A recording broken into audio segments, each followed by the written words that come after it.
చాలా డ్రైగా ఉంటుంది, నా హెయిర్ చాలా రఫ్గా ఉంటుంది, నా హెయిర్ గ్రోత్ అవ్వడం లేదు, నా హెయిర్ గ్రోత్ ఆగిపోయింది. సో ఇలాంటి క్వశ్చన్ ప్రతి ఒక్కరికి ఉంటాయి.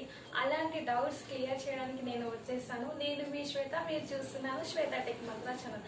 లేట్ చేయకుండా టాపిక్లోకి వెళ్ళిపోదాం. ఆల్రెడీ నేను ప్రీవియస్ వీడియోలో హెయిర్ గ్రోత్ అవ్వడానికి నేను టిప్స్ అనేది ఇచ్చాను. ఇంకా మీరు ఆ వీడియో చూడట్లయితే నేను డిస్క్రిప్షన్లో లింక్ ఇస్తాను. ఆ లింక్ని ఓపెన్ చేసి మీరు వీడియోని క్లియర్గా చూడొచ్చు. సో ఈరోజు ఈ వీడియోలో మనము హెయిర్ ప్యాక్ అనేది ఎలా యూజ్ చేయాలి, ఎలా అప్లై చేసుకోవాలి అనేది నేను ఈరోజు మీకు క్లియర్గా ఎక్స్ప్లెయిన్ చేస్తాను. మనకి హెయిర్ ప్యాక్కి కావాల్సినది ఓన్లీ 2 ఇంగ్రీడియంట్స్ అండి. సో ఏంటంటే ఎగ్ అండ్ కర్డ్, గుడ్డు అండ్ పెరుగు. కప్పు మనము పెరుగుని తీసుకోవాలి, 1 ఎగ్ని తీసుకోవాలి. రెండింటిని మిక్స్ చేసేసి మనం హెయిర్కి అప్లై చేయడం వల్ల హెయిర్ డ్రై ఉన్న వాళ్ళకి చాలా సిల్కీగా మారుతుంది. అండ్ రఫ్గా ఉన్న వాళ్ళకి కూడా చాలా స్మూత్గా అవుతుంది హెయిర్ అనేది. అండ్ హెయిర్ గ్రోత్ అనేది స్టార్ట్ అవుతూ ఉంటుంది.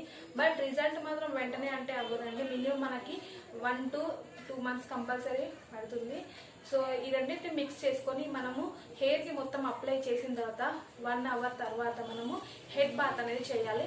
నార్మల్గా మీరు యూజ్ చేసే షాంపూని మీరు యూజ్ చేయొచ్చు. అండ్ ఈ టిప్ వల్ల మనకి ఏంటంటే పెరుగు అనేది చల్లదనం, మన హెయిర్కి అనేది హెడ్ ఏక్స్ ఉన్న కొంచెం రిలాక్సేషన్ అనేది మనకి కర్డ్ని యూజ్ చేయడం వల్ల ఉంటుంది. అండ్ ఎగ్లో ఉన్న విటమిన్స్ అనేది మనం హెడ్కి పట్టించడం వల్ల అందులో విటమిన్స్ అనేవి మన హెయిర్ గ్రోత్కి చాలా యూస్ఫుల్ అవుతుంది. ఇలా మనం వీక్లీ 2 to 3 times చేయడం వల్ల కంపల్సరీ రిజల్ట్ అనేది ఉంటుంది. మీరు కూడా ట్రై చేయండి. నేను ట్రై చేశాను కాబట్టి నేను మీకు చెప్తున్నాను.